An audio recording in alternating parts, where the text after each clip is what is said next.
You're welcome back. Now, we're very honored. Our guest today is going to help us get through issues around the Ghana Amalgamated Trust and, the banking crisis, the latest developments as a whole. Dr. John Gachi from the University of Cape Coast. I can't wait to engage him on this matter. But before we do that, we're getting news from Kumasi, where some customers of Men's Gold are protesting today. Why don't we very quickly connect live to our correspondent, Prince Apia, who is on the scene, as we are told some of these customers are burning tires, disrupting traffic, all in a bid to make their voices heard. Prince, good morning. Good morning. Talk to me. What exactly do you see? Which part of Kumasi is this demonstration happening? Okay, so it is happening at the Amakom branch of the Men's Gold office. That is exactly where the aggrieved customers have picked camp, and they've decided to protest. What is happening currently is that the police are here in their numbers. The fire service are also here in their numbers, and they try as much as possible to clear all the burnt ties from the main street. What happened earlier was that they had burnt a lot of ties, so they blocked the main street and no vehicle was moving. But currently, they have been able to move all the burnt ties, and now vehicles have started plying the route again. I should say that the aggrieved customers have decided to stay here until they get something meaningful response from authorities. And so quickly, I have some of them here, one of their leaders, to quickly tell us their motivation.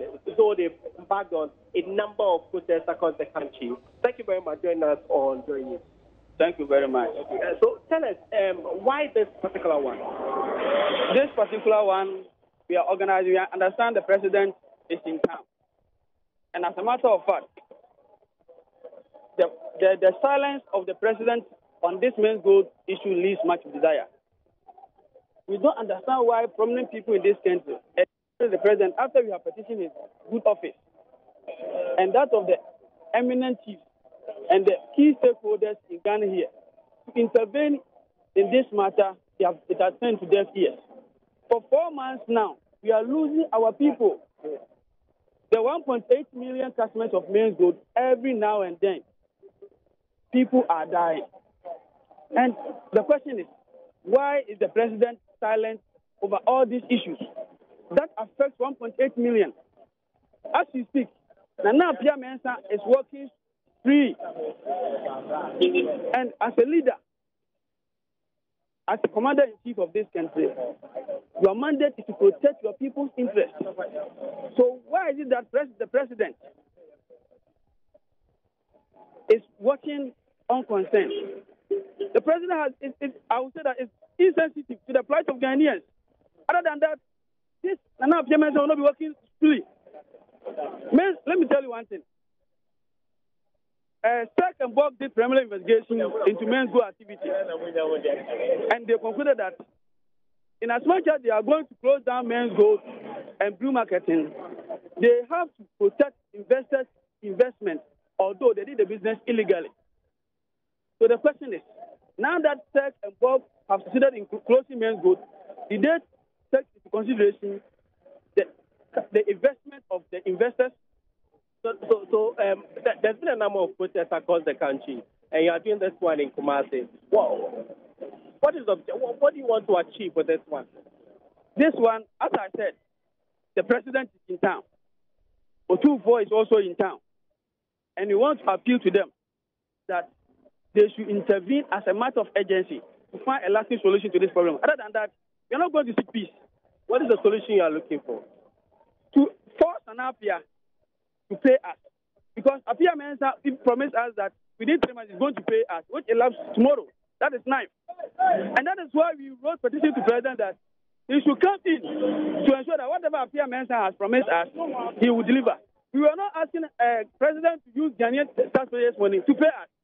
But since he is the father of this nation, he should ensure that Apia Mensah, if he has taken our money illegally, he should refund our money to us.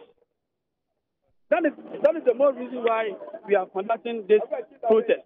Okay. So, Kojo, you had one, the leader of the protesters this morning, and all what they are saying is that they are petitioning Asantehene and the president, and they want him to do something about it, intervene at least for them to get their money, their investment back, Kojo. Right. Well, thank you. And of course, we'll be staying on top of that issue with our correspondents in Kumasi. Prince, thanks so much for that update.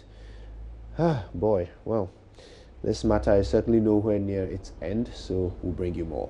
But right now, the Finance Ministry says that the Ghana Amalgamated Trust arrangement is to support solvent and strong indigenous banks to meet the new minimum capital requirement. Now, government says that it worked with an advisor to select pension funds which will now structure the GAT. It's a special purpose vehicle to support solvent and well-run indigenous banks which were otherwise having difficulties meeting the new minimum capital requirement deadline in order to meet their obligations. Now, from best practice, how exactly will this GAT, Ghana Amalgamated Trust, work? We're honored to have Professor John Gachi with us. He's a lecturer at the University of Cape Coast School of Business, and we have a lot to talk about. Prof, good morning. Thank you for your time. Good morning, and thank you for having me. Indeed. Now, this matter obviously has captured the nation's attention.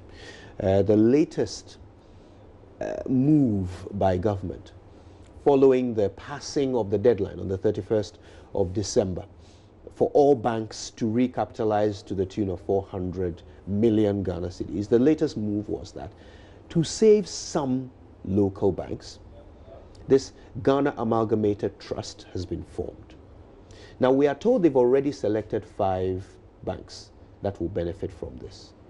So the indication is that this trust is already at work.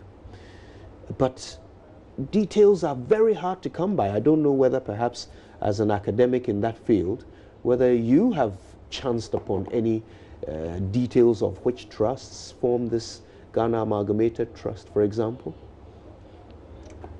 Well, my preliminary comment.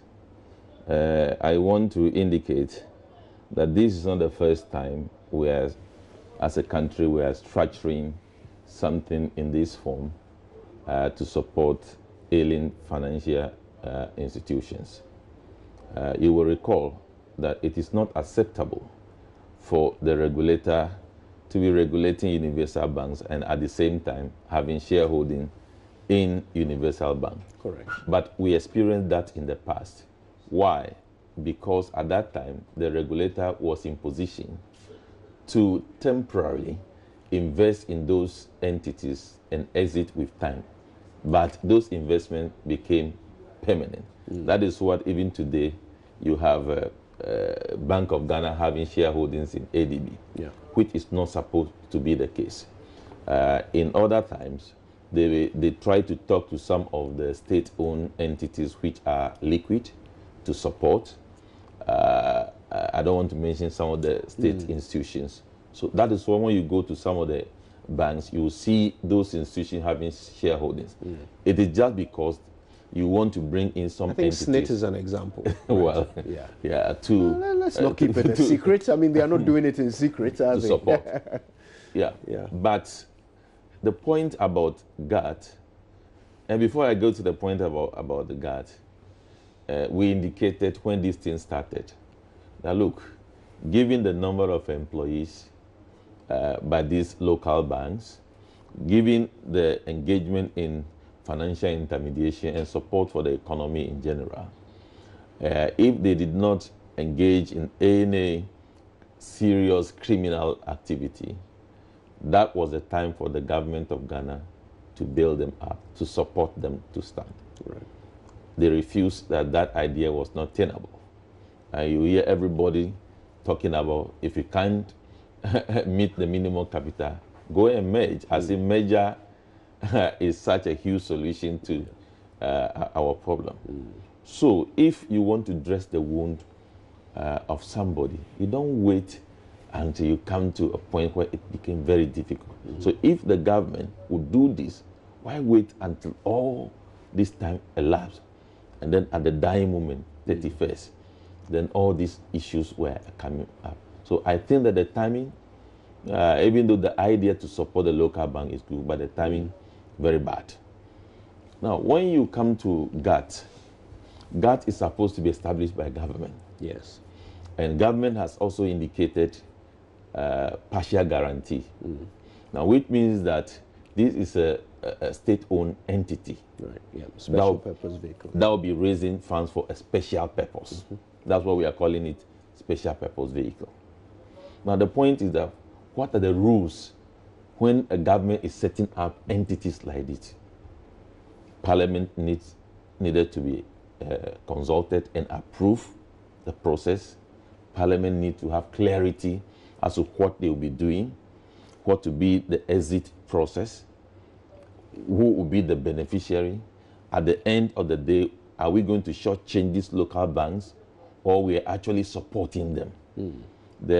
Those things were not followed. I have not read anywhere that, as per the requirement of Section 66 of the Public Financial Management Act, which ensure that there is a process through which, if you are giving guarantee to an entity, you should follow. Parliamentary approval is key. None of those things Could it be that they are working towards these? No, you see, the point is that the law is the law. You realize that when they told us that they spent about 9.9 billion Ghana cedis on the entire process, it was later before they went to Parliament. Yeah. But that's not what the rule is. You need to follow the process. Because who will guarantee that the amount you are mentioning is the correct amount? So you see what is happening. 9.9 billion has been given, but the market is not feeling it. People go to these same entities for which the 9.9 billion was raised. They cannot get their money. Some as small as 3,000 Ghana cedis. They cannot get the money. From Consolidated Bank. Yes. So it means there is a huge problem. So transparency is needed. Engagement by the oversight body, Parliament, is very crucial in this. I've not seen that in this process. That calls for a lot of questions in terms of disclosures, transparency, and readiness to account to the people of Ghana. That is the first aspect. Now, many people have not seen the specific agreement purported to be between GATT and those banks that are supposed to be benefiting. Yeah. Now, Ministry of Finance issued a statement on Saturday. Of course, I don't know what pressure they were under for which they had to issue such a press release on a Saturday, indicating that we shouldn't call this a bailout, we should call it support. And why do they think there is a material difference? And it's very interesting. But if you look at the specific agreement, the agreement is called investment agreement. Now, what it means that GATT is an investment company investing in those entities. Now, the underlying issue regarding investment is that there is always expectation of gain, which means GATT is going as an investor to make gains. Yeah. Why am I saying so? If you look at the structuring, some may describe it as a captive investment structure. Some may describe it as a vulture capitalist. Why? There is a significant ordinary shareholding. Then there is also a significant preferential holding. Now, if you understand preferential holding clearly, normally we treat it as if it's a debt instrument. So if there is any flow, they will receive their benefit before the ordinary shareholders. Then they put in the as a clause a put option. Now, the put option has been described that you can conclude that it's an American option. American option because you can exercise it any time before maturity. Right. So even though they are talking about 5-year period, you can exercise that option. As in, you can divest your shares? Yeah, you can sell your shares at any time. Right. Before maturity.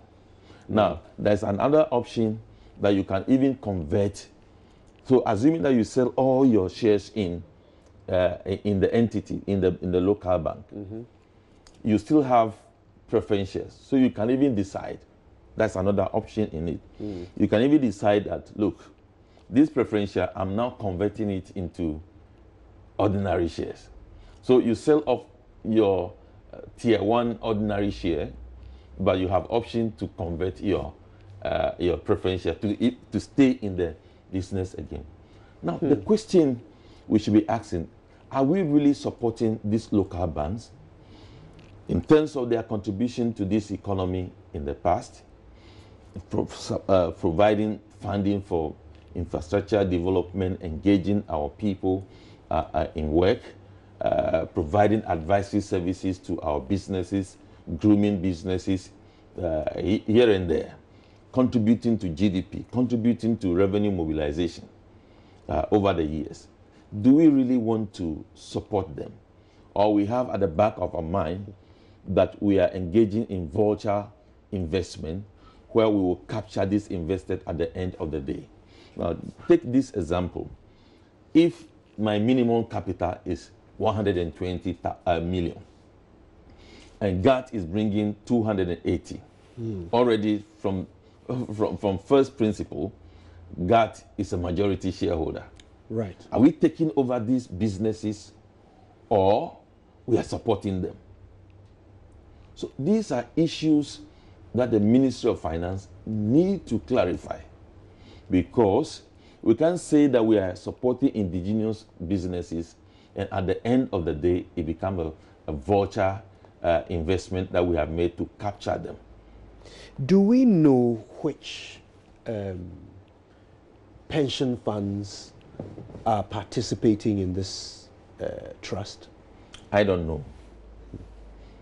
And that is another area we need to look at. You see, over the past 20, 30 years, there has been a lot of turmoil in terms of investment of pension funds, etc. Now, if you go to European Union, for example, they have a cap every year.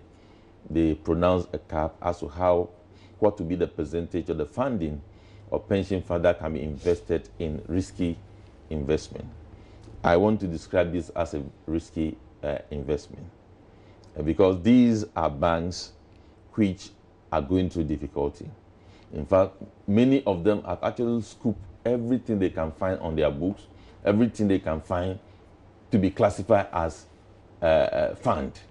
Scoop everything before they are able to get to the level that they are seeking the support. Now, what it means is that in the next 2 to 3 years, most of these banks will not pay dividend. So to clarify, most of these banks will continue to be in difficulty. To clarify, they will need for the benefit of our audience. Excuse me, I think I need to finish with this point. Right, go ahead. They will need liquidity to now work. See, minimum capital is not the same as the liquidity. Of course, it can serve as a backbone because it can give some kind of indication whether the transaction you are entering into is commensurate with your support base, which we are referring to as the minimum capital. Right. So that is good. But you will need to mobilize funds from the public, from businesses, from individuals on a daily basis, transform those funds into assets, which we call loans for the banks, for people to come and take. Now, if the liquidity is not there to do that, if people don't have confidence in the banking system over a period of time for which they can come and deposit their money, how will you do this intermediation? That is where the real support is. So they will still be going through some difficulties from now up to the next 3 years perhaps. And then you have imposed those, should I say, hidden implication of this support on them. I think is very problematic.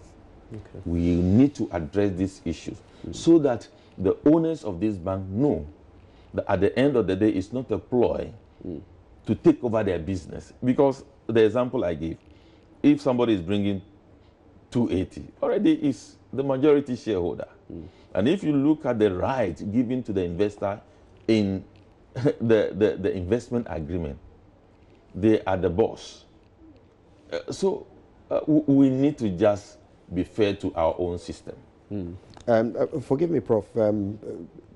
I don't deliberately interrupt you. I want to make sure we carry our audience along. This is a very technical subject, and you are obviously an expert in it. We want to make our audience understand everything. That's why every now and then I'll occasionally clarify a few of the things that that you say. So, for example, you've just made a very important point about the fact that these banks, because they were expected to meet the 400 million, they would have been scrambling for all kinds of resources to try and get to 400 million. So at this point, they are not as liquid as they would have been under the old 120 million limit.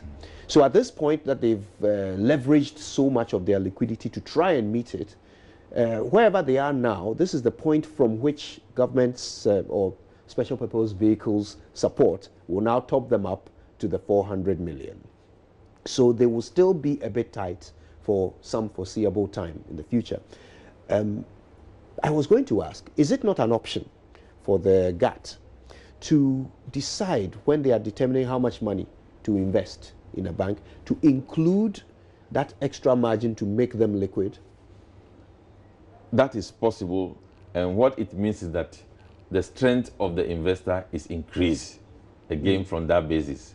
So if I top up your minimum capital, then I bring in extra money for liquidity. Right. How will it be valued? It is increasing your take over the business. Yeah. So the idea is that, is it just a normal venture capital or private equity transaction where the investor or the financier is looking at his gain as opposed to coming to the business to strengthen it? Or is the state becoming a vulture capitalist? I want us to explore that in a minute. So that is why. So when these things go to Parliament, then the representative of the people will scrutinize this. Perhaps they'll provide options as to how we can best structure this to support these local banks. Okay. Now, it just so happens that the Deputy Governor of the Bank of Ghana is currently speaking to my colleague Daniel Daze on the Super Morning Show. I think what she has to say will be of interest to us. Okay. So I want us to connect, listen to her, and then we'll come back and continue our conversation here. Here is Elsie Awaji. She is the Deputy Governor of the Bank of Ghana. Would it happen again? Can you give the people of Ghana the assurance? As of today, we don't have any reason to believe that any of these banks is not on a solid footing that would require us to do anything of that nature. But that's not to say that no bank can fail ever. What we plan to do is to ensure that with strong supervision and with making banks and their shareholders and directors and managers themselves responsible for the safety of their banks, we would begin to see a stronger banking sector. So that I can assure you. Okay. In the past, we spoke with you after the collapse of some of these other institutions, and we had similar words of how we are working to make sure this does not happen in the financial sector again, and it did. So how different is this situation, is this time around? This is very different, Daniel. I mean, at the time of the first two banks that were whose licenses were revoked, and as of last year when we revoked the 5 licenses, we were very clear in our minds that at that point in time, these banks had failed and had to exit. But we were also very sure that we were embarking on a recapitalization exercise, as a result of which banks that were not able to meet it would have to exit. And we kept our promise. Let's talk about some of the more recent actions that we have taken. And let me just remind listeners that this is the Super Morning Show on Joy 99.7 FM. I am Daniel Dazi here, and my guest, Mrs. Elsie Awaji, Second Deputy Governor of the Bank of Ghana. We are also live on the AM show on JoyNews on Multi TV. Of course, we're live on Facebook as well, Joy 99.7 FM. That's our page. And JoyNews on TV. That's the Facebook page. We understand some private pension funds are putting monies together to form the Ghana Amalgamated Trust, which will be used to support, not bail out. That point has been made on a number of occasions. Support these 5 institutions that qualify. Which private pension funds are coming together to form the trust? Daniel, I think this is a question that is probably best addressed to the managers of GAT and the Ministry of Finance that has helped to put it together. As far as we're concerned, we know that there's a group of pension funds, local pension funds, that have put money together. We have verified that there are commitments to these banks. We have verified that there's money available and earmarked for these banks that's unencumbered, and that is part of the capital verification process that we undertook. But the details of it, because it is GAT that is actually investing in these banks, and that's what our interest was. We needed to understand who was behind GAT, and we were satisfied that these are persons that we're happy to have as shareholders of GAT or as investors in GAT, that through which banks would benefit. So who is behind GAT? Who has satisfied you? I think you should talk to GAT and the Ministry of Finance about it. I'm asking you. Local pension funds. I think that that's as far as I can tell you. Local pension funds. We have checked with the NPRA. That's the regulator. These are all in good standing. They exist. They are not fly-by-night funds. They exist. The regulator has held them to be in good standing, and that's all I can say for now. Okay. The question goes unanswered, but we have to go on. Well, Daniel, let's address that. I don't want to leave here with any unanswered questions in your mind. The question is, which pension funds are they? Can you name them for us? There are a number of pension funds behind it. I think that we would not leave here today if I was going to mention all of them. So I think the point. How many? The point I've made is that we can get all these details from GAT, and I think we should let that happen. Okay. I'm going to look at the fourth point that has been mentioned in the recent statement talking about the details of GAT. Now, GAT has committed funds from pension funds, as you see, pension funds which are a number and we are unable to name. Absolutely. Yes. Well, there's a lot of them, so I think ideally you should talk to GAT for a list which you can publish to your listeners if you want. I'm only curious because you told us just a few minutes ago that you are satisfied with the persons behind GAT. Absolutely. According to the managers of GAT, according to the Ministry of Finance statement, GAT is local investors and pension funds. And we are unable to find out now what the number is. You're unable to tell us what the number is or who these pension funds are. That's just the curiosity, because we have vetted these pension funds. The investor in these banks is GAT. So you vetted GAT? We vetted GAT, and we verified that GAT has these investments from these funds. And we have checked that these funds exist and are in good standing. So I believe that the list will be available if you would check. I'm going to read this part. GAT has committed funds from pension funds and other investors through a bond program with proceeds of up to 2 billion Ghana cedis to be used for equity investment in the eligible indigenous banks as determined by the investors. The bonds issued to the pension funds will be listed on the Ghana Fixed Income Market, GFIM, for liquidity purposes. Are these investors different from the pension funds? So this is a statement issued by the Ministry of Finance, right? Or by GAT?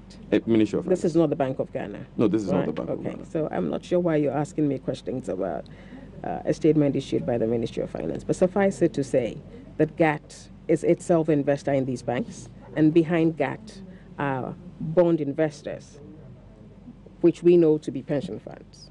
So I'd like to. So I think you've asked the question in many different ways, Daniel. That's the Bank of Ghana's position on that. Okay. Okay. Yes. You've asked it in many different ways. I hope that it's an important question. I have clarified the question in your How mind. much is each bank receiving? From GAT? Yeah, from GAT. Well, each of these banks is in a different place as far as its capital is concerned, pre-GAT. So each of them gets the amount that is required to bridge the gap to 400 million. Okay, so it's not one number for everyone. Okay. It's not one number for everyone. No, every bank is in a different place. But there are 5 banks. Surely, with 5 banks, we can go through the details now, can we not?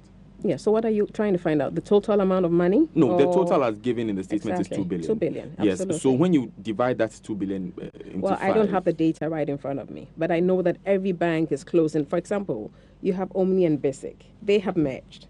So the gap is much smaller. I think you're talking about 120 million or so. compared to UMB or Prudential, for example, that hasn't matched. Neither of whom have matched, and so you're talking about a bigger gap. But altogether, we're talking about 2 billion. Okay. Now, you have oversight over the entire financial industry. That's not correct. Yes. Oh, yes, of course. That's not correct. We have oversight over banks, over specialized deposit-taking institutions, and we have oversight over certain non-bank financial institutions like leasing companies, mortgage finance, houses. So that and stuff leaves like that. that leaves pensions. It leaves pensions, it leaves insurance, it leaves capital markets activities like How the securities close have we been working with the NPRA? Because my question here is that the National Pensions Act does not allow pension funds to invest more than 5% of their funds in collective investment schemes. GAT can be named as one of those investment schemes. So in your speaking with the NPRA, how legal is GAT as an institution, since you checked GAT as an institution? Well, I will start off by saying that, with my knowledge of finance, GAT is not a collective investment scheme. Collective investment that can be scheme, argued. Of course, there are not. experts in the field who argue that it is. I would argue that it's not. A collective investment scheme is a unit trust or a mutual fund or an REIT that pools small investors together to invest their funds in certain assets. This is not the case. This is a case of sophisticated investors, like pension funds, putting money in a vehicle to invest in banks. That's very different from what you call a collective investment scheme.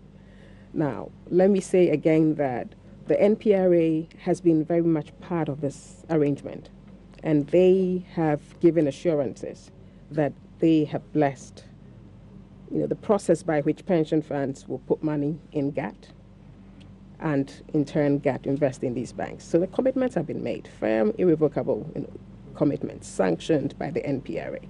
And the NPRA as regulator has taken a view on the state of the banking industry and the fact that GAT itself will be a good vehicle in which pension funds can invest for the purpose of strengthening indigenous banks.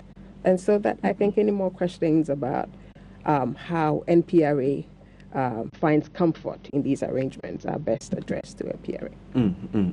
Okay, but what will be the impact on the general securities industry as a result of these divestments that are going to be made by these pension funds and these various investors? Have we considered that?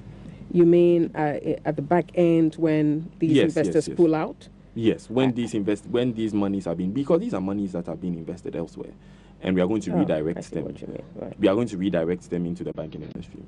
I think it will create. I can see only good things out of this. It would create activity on the secondary market if these pension funds are invested in, say, stock market instruments, for example. Then they would be selling these instruments, and I would believe that it will create activity on the secondary market. It would provide opportunities for liquidity on the secondary market, and I think that's good. Our guest this morning is Mrs. Elsie Awaji. She's the second deputy governor of the Bank of Ghana, and we are going through exactly what has been happening with the banking sector in the past few months, really, and drilling down to exactly what is happening today. We've been spending a little time talking about the Ghana Amalgamated Trust and the banks that are being bailed out as a result. And we'll take these important messages. When we come back, we'll look at the criteria. I know a lot has been said in the publications made by the bank. Well, interesting first part there to the conversation with Elsie Awaji. Interesting in the sense that, well, she hasn't quite answered any of the questions about the Ghana Amalgamated Trust, has she? She can't tell us which pension funds make up the trust. She can't tell us how many pension funds make up the trust. She can't tell us how much they are investing in each of the banks that are being bailed out by the trust. Basically, she can't answer any of the questions about the Amalgamated Trust. And this is a player that is coming to invest in 5 banks, not just one, 5 banks in the sector they regulate. Prof, what is this indicating to you as an analyst? Well, I explained already what that means in the future. So it only means that some group of people might have come together to capture some of these local banks.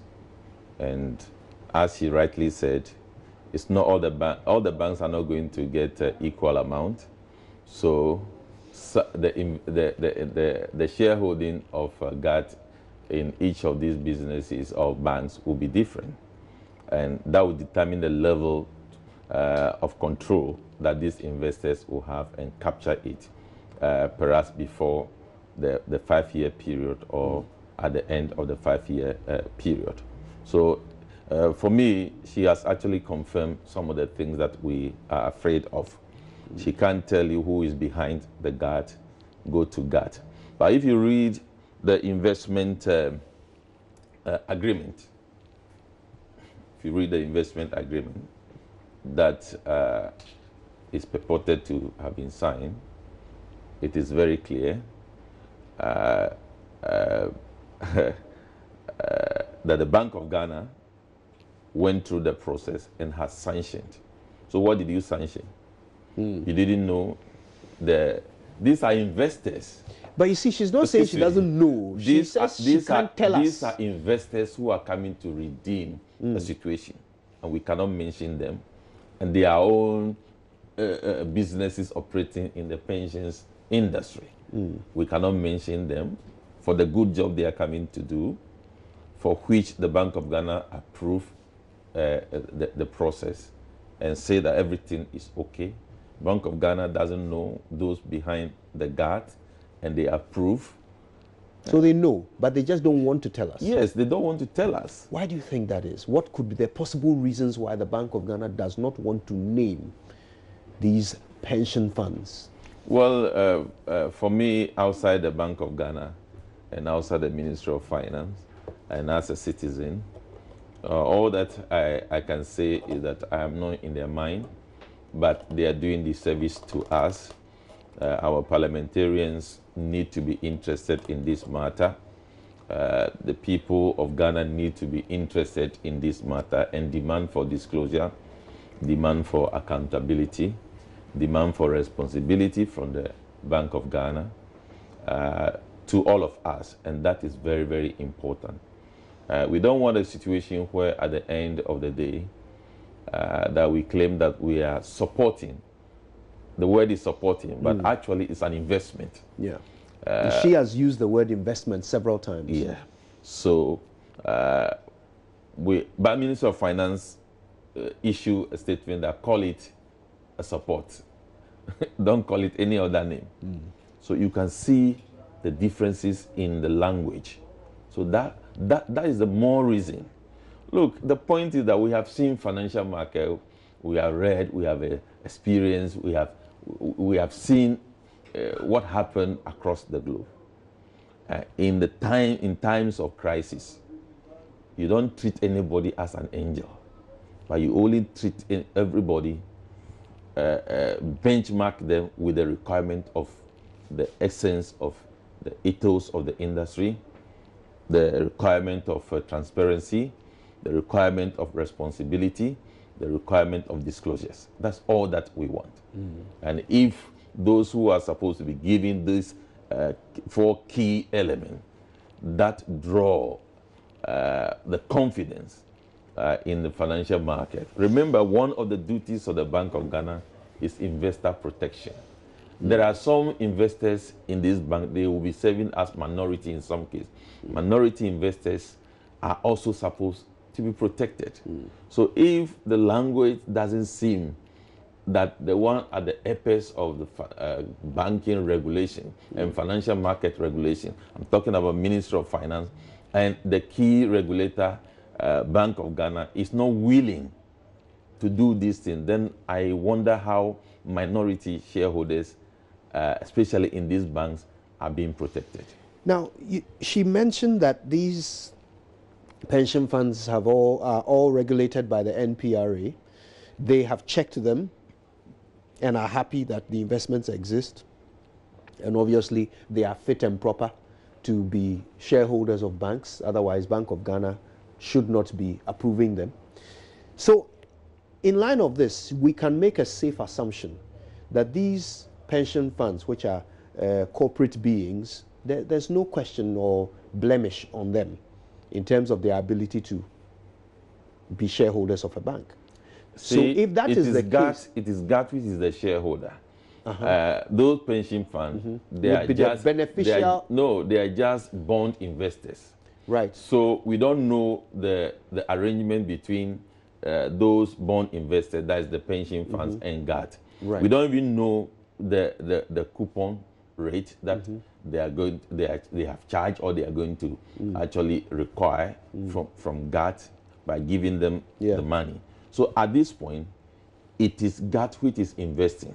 Right. As to whether at the end of exit, these pension funds will tend to become shareholders of the banks directly, we don't know. We don't know. But for now, GAT is the investor. And we need to know much more about GAT. Exactly. And the only institution that can tell us about GAT is Ministry of Finance.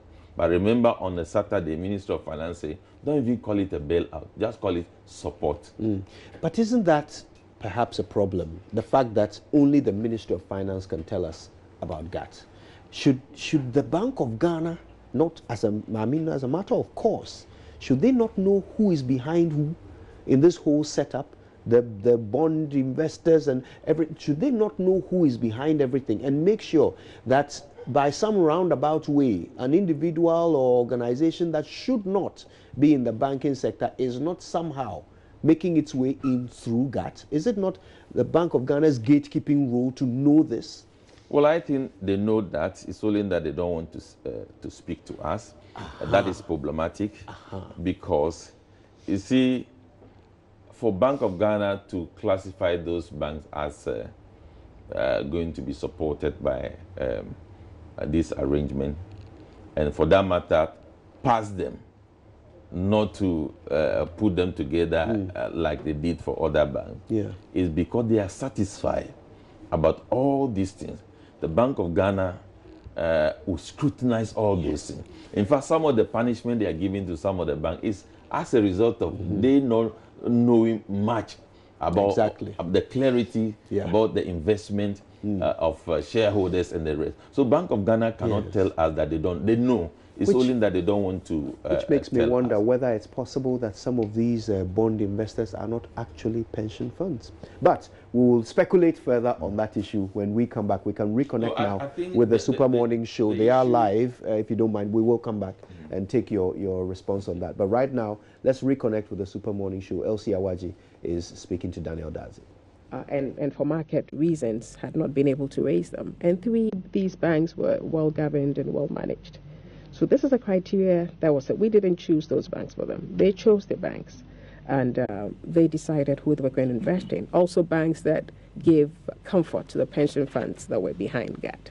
So that's all I can say on that. We've been very clear in our discussions with them that these are not, we were not going to offer any banks to them. We had a criteria, we had a requirement for the whole industry, and we were going to ensure that everyone met it.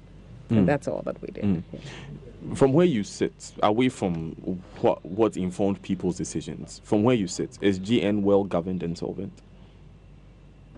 Well, GN, like we said, we have given it a new license, right? We have approved a new license for it. And so on that basis, we're sure that it will continue to survive. It will continue to do well. We have said also in our press release that we've appointed an advisor for GN Bank to ensure that the transition from banks back to savings and loans is done smoothly and that it does it in a way that makes it sustainable.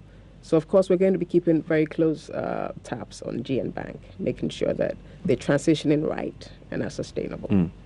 But then, of course, it's the opinion of some, of course, I don't know whether or not the bank agrees, but it's the opinion of some, obviously, that they are not as well governed and as solvent as, for instance, Omni and BSIC.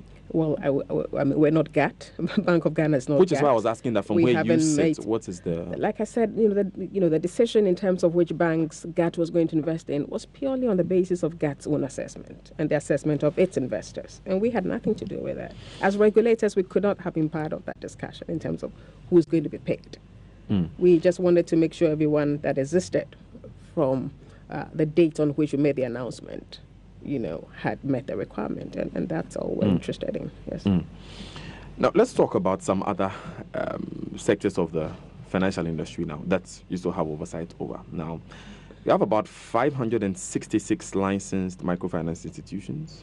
In 2018, 211 are active but distressed and folded up. That's 37%. Also, out of a total of 141 rural and community banks, 37, that's about a quarter, are active but distressed or folded up in total. It's estimated that 272 out of the 707 institutions in the subsector, representing 38.5%, are at risk. This indicates that approximately 740.5 million Ghana cedis is owed to an estimated 705,396 depositors of the distressed or folded up microfinance institutions or rural community banks. So, in terms of the significance, these deposits under distress form 8.81% and 52.49% of industry total deposits of rural banks and microfinance institutions, respectively. 52% of microfinance institutions. This, according to the Bank of Ghana's 2018 report. So we've talked about the main banking sector. What about these sectors? Well, I think we've always said that after the banking sector cleanup, we were going to turn our focus on what we call the SDI sector, which is the specialized deposit-taking institution sector. These include the savings and loans, finance houses, microfinance, and rural and community banks. Now that we can say that we're done with the banking sector cleanup, our approach now is to dig deeper into these sectors and understand where things are. Now, the data changes every day. Some of these institutions have been on a recovery path. And so it's important that we take stock again in terms of where these are. Some of them have been recapitalized. Since the report was put absolutely. together. Okay, and so this is a constant process where we closely monitor. And like I said, now that we're done with the banking sector cleanup, we're turning our focus to these institutions, assess where they are and which ones can stay and which ones will be dealt with. So by dealt with, you mean some may have to be closed down? It depends on where they are. It depends on where they are. We expect all financial institutions to meet the regulatory requirements. If they do not meet it and they be given an opportunity to redress and they continue to lag behind, then appropriate action should be taken in the interest of depositors and in the interest of the stability of the entire system. So this is an ongoing process. A few questions before we step out of the studio now. Is the Consolidated Bank out of the liquidity issues yet? We understand that even though there was a 9 billion bailout, some customers found it difficult accessing their funds. Some even alleged, of course, these are allegations, that the 9 billion never got to those banks. Can you throw some more light on that?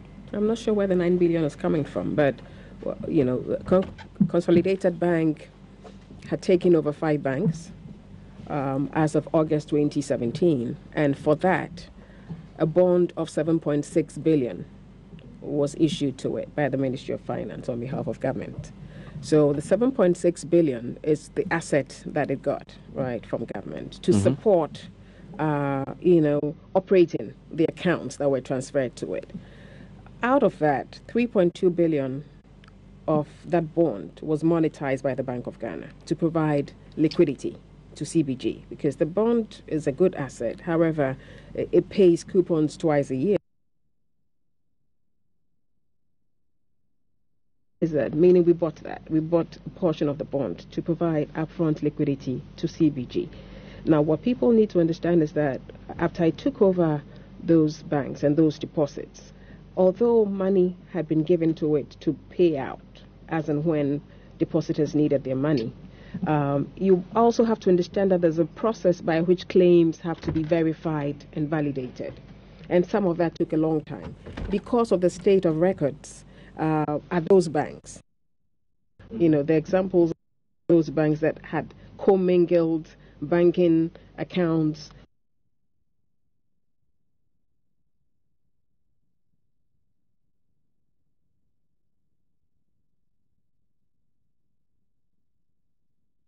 turn out after verification that that deposit did not exist at all, or that it was rather a claim on the investment wing of the group and not the bank. So that took a while. And all of this was done in a very transparent manner. Customers were constantly informed and updated by CBG. So that took a while to verify. And there were all sorts of related record keeping, verification processes that delayed payments for a while. But I can say for sure today that CBG is well capitalized, it's liquid, it's got a good asset on its books, solvent, it's liquid, and it's doing business. It's actually getting in new deposits every day. And just a quick point of clarification, the figure 9 billion was announced by Mr. Kufalu, the president, and he mentioned how the debts within the whole within the banking sector has increased, and that's what we're referring to. But right, but yeah, I'll correct that. So you're talking probably about 7.6 for CBG and 2.2 for Ghana Commercial Bank that had acquired the deposits of Capital Bank and UT Bank. So altogether, you're talking about 9.8 billion or something like that. Okay. Speaking of CBG, one of the banks joining being Heritage Bank, the board of, let me say, the former Heritage Bank has released a statement.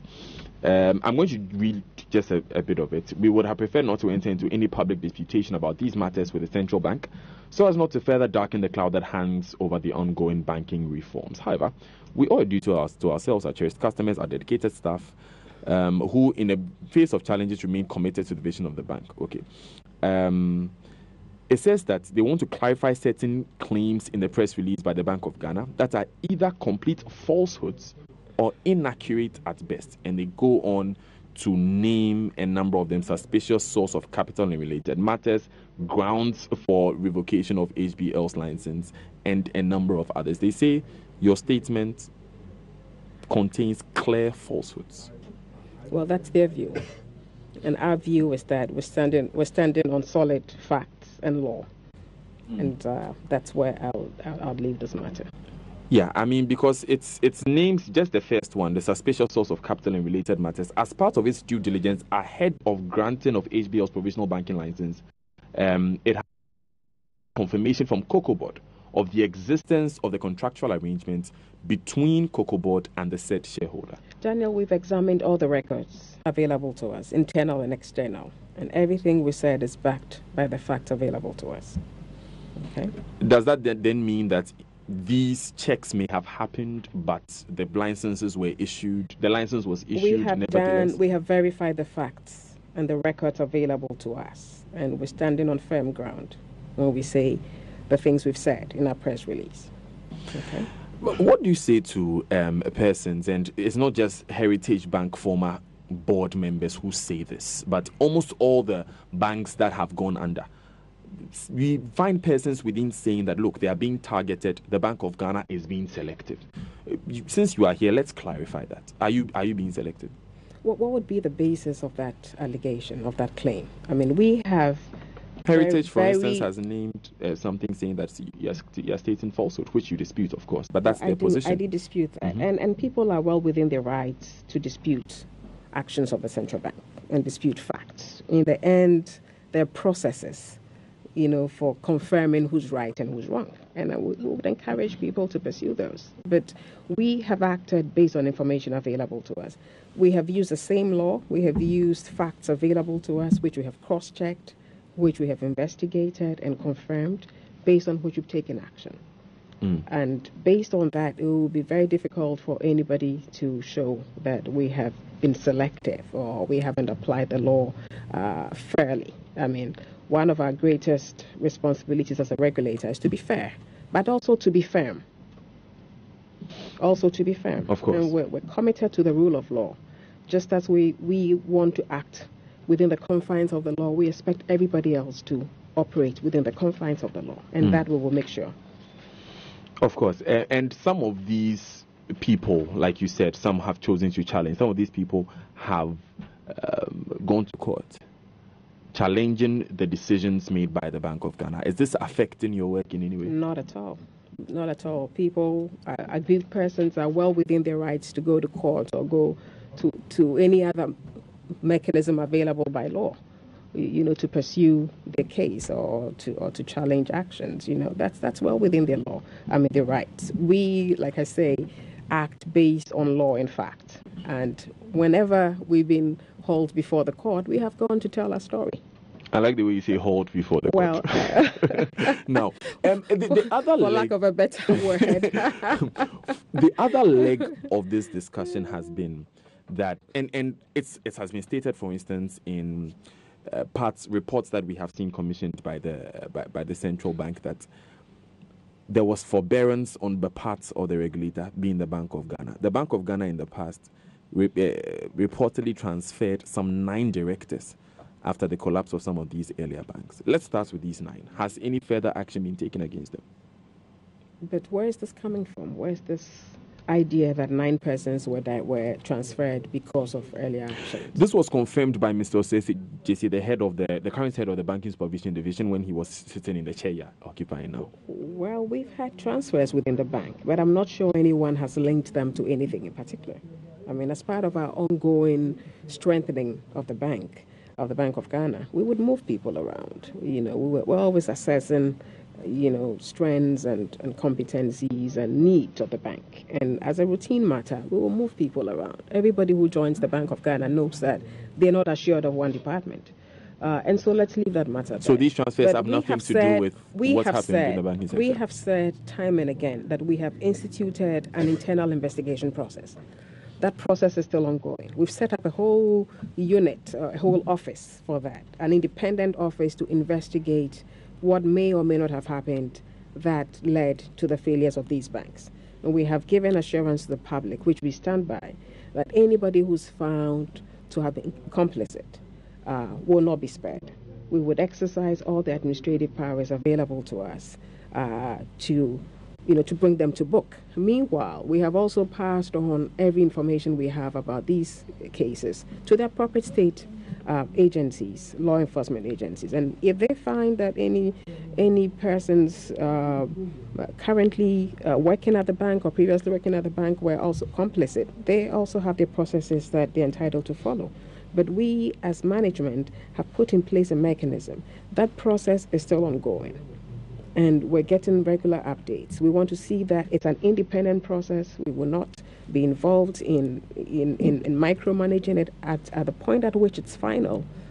Options will be clear to us. So there are BOG officials who are currently being investigated by state institutions like IOCO? It would appear. So IOCO and others that are involved in investigating everything that may have occurred with the failure of those banks have the free reign to call in anybody who may have had anything to do with these banks, including officials at the Bank of Ghana. From what you know, have these officials been called? Well, I don't know. It's an ongoing process. So it may be that some of them have been called. I know that a good number of people have been called. From the BOG? I'm not sure about current staff, but I know that... Former staff of the BOG? Yes, absolutely. And it's well within, they're investigating everything that could have gone wrong with these institutions. I ask this question because in cases like this, we find that officials are asked to step aside from their current duties so that they do not tamper with the investigations that are ongoing. Because I can imagine that IOCO would have to look in the current books of the BOG. No such persons have been asked to step aside. No such persons have been found who could be culpable. It's an ongoing process, like I keep saying. And what our internal investigations process is totally independent. So no one is able to influence it. I mean, yeah, but that's an administrative process. I'm talking absolutely. about I'm talking about the criminal investigations and the possible culpability of persons who could be innocent. Yes, but that process is ongoing too. So that's what I'm saying. I'm not aware that anybody within the Bank of Ghana has been asked to step aside by IOCO or any state agency because they're conducting an investigation. They have full access. IOCO and anybody else investigating this has full access to all the records, whether or not anybody is at post or not. A quick one on the issue of Heritage Bank. The BOG's claim that the court had requested disclosures from Heritage Bank. That claim was made. Now, Heritage counters that they are not parties to the Cocoa Board deal, so they ask why would the court demand disclosures from them? Well, the court, as you know, has power to subpoena anyone, to provide information. You don't have to be a party to a suit. But again, that's a process that is ongoing. We have everything we've said is backed by facts and law. So that's where I'll leave it. Okay. And I just got, as we speak now, even though we had planned to ask this one, I just got this question coming in again for about the fourth or fifth time. It's a matter of great concern. Former workers of the collapsed banks, especially of UTN Capital, are demanding payments. Are you able to say when are they going to be paid? Daniel, you know that when institutions collapse through a process that built up over time, right? In the case of UTN and Capital Bank, these were insolvent institutions. They had failed. They were made to exit. Now, you would find that because it wasn't a voluntary exit, it wasn't as though the banks themselves were doing a merger or an acquisition. Because these banks even dispute that they were insolvent. Well, that's a matter for them to prove. But then, these banks hadn't entered into a negotiation with staff to say, here's what we're paying you. So staff, actually, if there are any unpaid salaries before these banks exited, they become claims on the books of the receiver. And those have to be paid in accordance with a hierarchy that's established by law, a list of priorities. Employees fall, I think, about in the fifth position or something like number that. 5, Right. yes. So that process has to be ongoing. Recoveries have to be made in court, if any, and then based on the hierarchy of claims, these persons are paid. So that's the process ongoing. Now, given a lot of the petitions that have come up, okay, the government, speaking in conjunction with the Bank of Ghana, have looked into how can these persons be helped. Okay, and the Bank of Ghana has decided on purely humanitarian grounds, that what was owed to it by virtue of liquidity support that it had given to these banks, which ranks very high in the hierarchy of claims, what should have come to the BOG, okay, should be used in part to pay off some of those claims for the two banks. UTN Capital. Yes, because some recoveries are coming. Okay. Which BOG is entitled to by virtue of liquidity support it provided to those banks that remained unpaid. But purely out of humanitarian grounds, the Bank of Ghana has decided that we would allow you to take part of our money to alleviate the hardship of these former employees, because we really care about them too. And liquidity support is number 2 on the list. Yes. So that means that after the first, like they are now, the first being the recovery, the cost of receivership, right? So after the cost of receivership, pro rata, and then ELA claims, liquidity support claims owed to the Bank of Ghana. But like I'm saying, Bank of Ghana has decided that it would allow former employees of those two banks to take a portion of what it would have been entitled to. So that process is ongoing. Severance packages have been agreed with these persons, with their unions and all of that, and we've given approval for recovery monies to be used, to pay them. So that process, it's an administrative process that will play out, and very quickly we hope that they get paid. How quickly? How soon is that money going to? It's now the level of the receiver and their banks and all of that. So that process will play within out. the first 6 months of the year. Hopefully, yes. Within the first 6 months of the year. Yes. Right.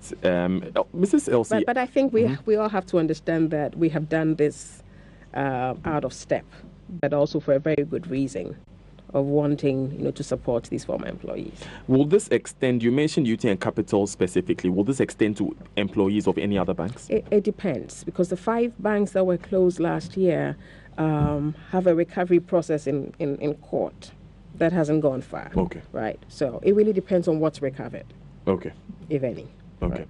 Yes, Mrs. Elsie Adoawaji is our guest this morning. We are wrapping up, but Mrs. Adoawaji, there's a demonstration currently ongoing in Kumasi.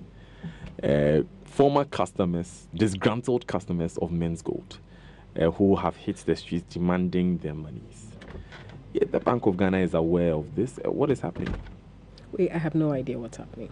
I'm sorry. Bank of Ghana has been very clear for a long while about the fact that this was an unlicensed operation. We were not responsible for it. We warned the public at different points in time. We told everybody if they continue to keep their money there, they did that at their own risk. And that's all I can say about it. But it's still within the powers of the bank to move in and close an institution that is holding itself as a financial institution and is not regulated, is it not? Well, we had started the process of close consultation with other stakeholders, which we had wanted to work with. You don't just get up and close an institution. You need to understand what's there. What are they holding? Whose deposits? In what amounts? How are they invested? If you close them, where can you find it so people can get? And so that process, it takes a while. And with Men's Gold, we had no visibility at all in terms of what was going on there. So it was a process to unravel the mystery behind it and then at some point to act. But we were working in close consultation with other agencies. And of course, it was closed down by the action of one of our sister regulators. And so that's what it is. But we had warned the public that they were at risk. So now the public is on their own? As far as we're concerned, we had issued enough warning. And I think that we had done our work. We're being told that on humanitarian grounds as well, we should consider the amount of money is lodged. We don't even know how much money you're talking about. We have zero visibility on that. And we did our work by consistently advising the public. They are being called insensitive. And not you, I mean government is being called insensitive or wicked as a result. I speak for the Bank of Ghana. So it is part of government. It's part of the state. It's a state institution. Yes. And I have told you what we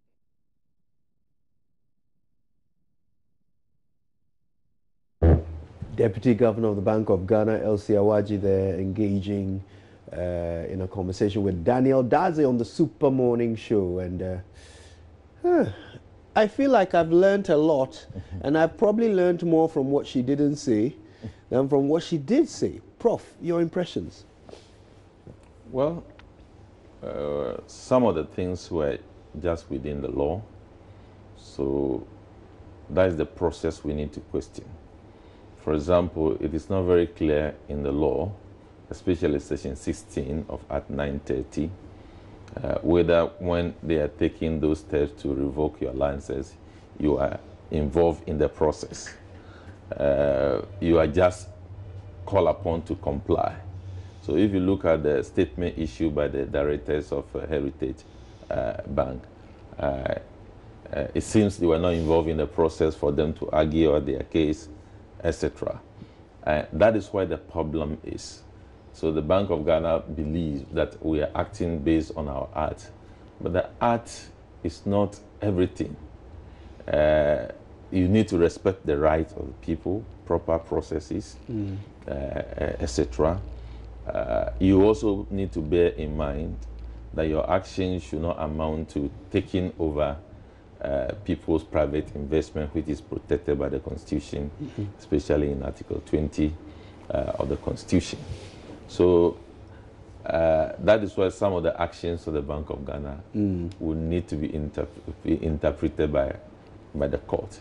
Because if that power is blanket, excuse me to say, if somebody with ill motive, that person can destroy a lot of businesses based on the act, because you are not supposed to even be informed. Okay. And this is the most recent exactly Act 930. 930. That is exactly the picture I can see from the relationship between Heritage Bank and the Bank of Ghana. But the Bank of Ghana is taking solace in the fact that it is in their act, so they are just acting. But it doesn't work like that, because there is right for everybody. There is right to be heard, etc. So if they are not heard properly, then on what basis do you come to that decision? Yeah, I want us to take perhaps a couple of the things that were said in the Heritage Bank Heritage Bank Board's response to the Bank of Ghana statement. Just a couple of the items they raised and see what your thoughts are. The first one was about this Cocoa Board connection. That one of the reasons why the Bank of Ghana revoked their license was because they discovered through their investigation that some of the money that went to the capitalization, 120 million of it, came through a contract that Mr. Agongo had with Cocoa Board. They say this in their statement, and the response from the board is that, well, you already knew about this. It wasn't a secret. It was part of the disclosure, the due diligence that you did on us before giving us a license. Now, I am actually wondering whether the Bank of Ghana is suggesting that because Mr. Agongo had a contract with Cocoa Board, somehow that capital should not have been acceptable, as capitalization for a bank. Well, I think the first thing we need to appreciate is that this matter is before court. That's right. The way we comment about it should be limited. Yeah. And that is the reason why Bank of Ghana ought to be extra careful. Of course, that does not mean that the Bank of Ghana should not be firm. But in addressing this issue, you need to be fair, allow the processes to follow. Now, we also need to appreciate that good corporate governance in the banking sector is not the preserve of the banks. It is a collaborative effort. Before you get a license, somebody has to go through the processes, give you provisional license. When the institution is satisfied, they give you a final license. Now, all those information that they are talking about, they are things that the Bank of Ghana knew in all the processes through the provisional and the final license. Now, assuming that that is a serious matter, is it the case that Bank of Ghana waived the significant effect of that and went ahead and gave the license? Now, is it the case that we are treating Bank of Ghana per regime? That the Bank of Ghana, at the time that the license was given, is not under our regime. Our regime is saying that even though it is Bank of Ghana, that might have waived that now it is a different Bank of Ghana. So these are the problems we are creating, and that is why I was saying that the precedent we are actually setting can be very disastrous, especially in terms of the fact that our constitution provides for the right of individuals to own private property in the form of establishing businesses, so that no one person can say that I have power invested in me by the state. For the father, I'm working in state institution. I can do this, I can do that. So these are the issues. So it is very bad that a case in court, that you are using that case as a reason. What if tomorrow, after the entire legal process, the man is acquitted and discharged? What will you do? Indeed. So I think this, I don't know whether is the orientation of those who are implementing the law, or we should blame it on the law. But what is very important is that we shouldn't treat Bank of Ghana as if it is per regime. Right. When we do that, we will create a lot of problem, especially for business people. There's also an issue that is raised by the former board members, which indicates that perhaps the Bank of Ghana is just being completely non-factual. That is their suggestion.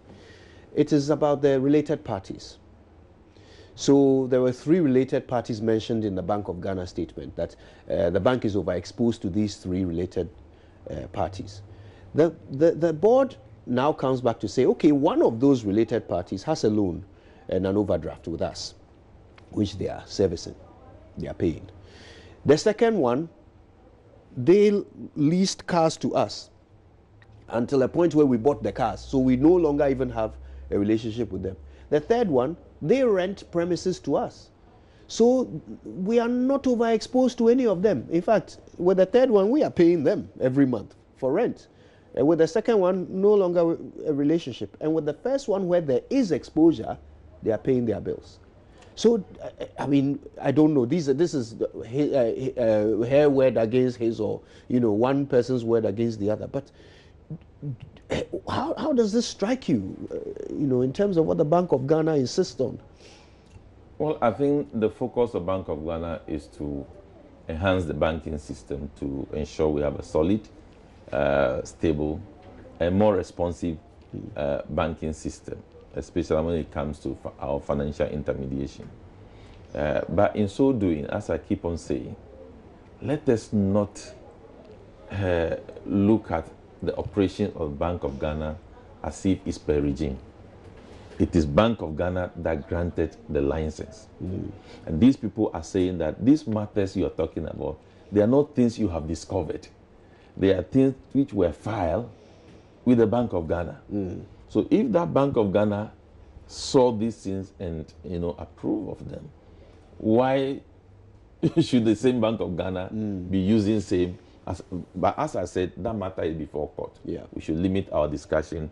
Well, the cocoa board issue is before court. It's before court. Now, when you talk about exposure, see, there are various provisions in the Act that limit engagement in related party. Right. Now, the governor is not saying that they infringe upon the limitation in terms of dealing with related party. It's a exposure. Exposure means that the loans you have given make the bank maybe the recovery may be very difficult. So what is the basis of that exposure? Is it through an engagement process, or the Bank of Ghana sat in their office, look at the books and say, you are overexposed, therefore I'm taking this decision? So you may have the law, but the way you implement the law, that's when normally I prefer that principles-based approach to regulatory management is the best.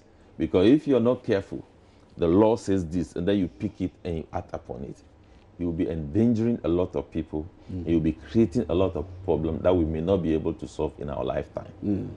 The final thing I'd like us to touch on, because I'm told we have about 2 minutes left, is GN Bank. They have traded in their universal banking license for a savings and loans license. But we also know of customers of GN Bank who were complaining before this happened that they were finding it difficult to access their funds when they go to the bank. Will trading in their license suddenly solve the liquidity problem? So again, this is a question that ought to be answered by GM Bank and the Bank of Ghana.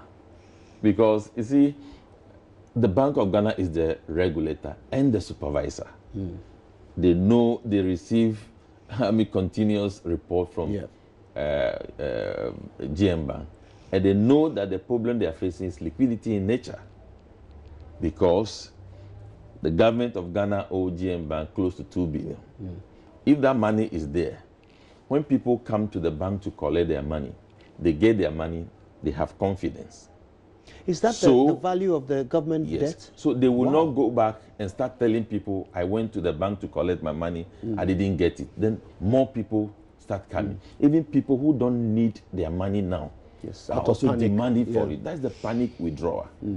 So the only thing that could have stabilized the thing is the injection of money into GM Bank. And GM Bank, I think they are only asking government to give us our money. Then when we start settling them, people will cool down, and the constant demand for the money will be abated. Look, even Bank of Ghana over there, if all the money is kept in Bank of Ghana, all the owners of the bank, of those money, say that we want to collect the money now, it will collapse. So the problem of GM Bank is liquidity in nature. But moving from universal banking status to savings and loans status does not mean people will not demand their money. Does not mean that all of a sudden there's money available. When you go, you are paid. No, it's not so. So the issue of liquidity is still the challenge. So that's why when I heard the deputy governor saying that consolidated is so solid, liquidity so... Look, it is our friends, our brothers, our sisters, our aunties work in various institutions who have money there. Some of them, they have, on their own, they have restructured the investment, giving their own terms. Now, if that money is there to cater for the demand that people are making. All these things will not happen. Indeed. So I think liquidity for me is the key now. We have moved from one phase to the other. What we all need to work assiduously to establish or to restore is confidence and liquidity. The confidence is very low, and liquidity challenge is so rampant. We need to work at that, and I believe with time, all these issues will be resolved and we'll move on smoothly. Professor John Gachi is from the School of Business at the University of Cape Coast, and he has certainly helped illuminate the issues around the latest in the banking sector. We can't thank you enough for your time. God bless you for that. Thank you. Well, we've got some showbiz coming up, and it's been a while. I haven't seen her all year, but she's here with the latest in the world of showbiz. It's Bex right after these.